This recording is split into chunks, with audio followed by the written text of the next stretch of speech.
Thank you for purchasing the Krugg Plaza cabinet. We greatly appreciate your choice and hope you enjoy our cabinet.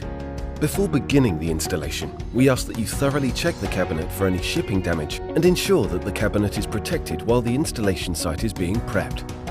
Ensure that drilling is safe and use masking tape to avoid scratching the tiles.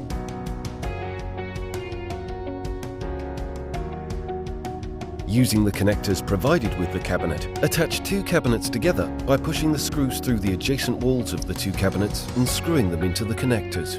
Once all the cabinets are connected to each other, measure the combined length and width of the back of the cabinet. While supporting the door, detach the hinges and remove the door. Based on the measurements taken in previous steps, create a structure out of wooden studs. Ensure that there is adequate support by adding crossbeams. Note that there should be at least 3 inches between the topmost point of the faucet and the start of the cabinet.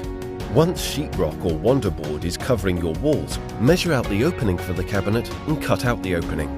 You are now ready to install your cabinet. Carefully insert the fitted cabinet into the opening, ensuring proper support until it is properly affixed to the beam structure inside the wall.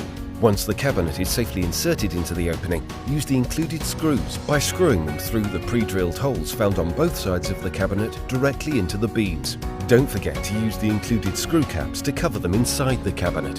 When installing connected cabinets, keep in mind that only the most left and most right cabinets will be connected to the beam structure. As part of completing your installation, reconnect the hinges. Insert the shelf holders into the pre-drilled holes at the desired heights and push them in firmly. Then take the shelves at a slight angle and lower them onto the holders. Finally, use the plastic hole plugs to cover the remaining unused shelf holes. We hope that these instructions were helpful and that you enjoy your brand new Plaza cabinet.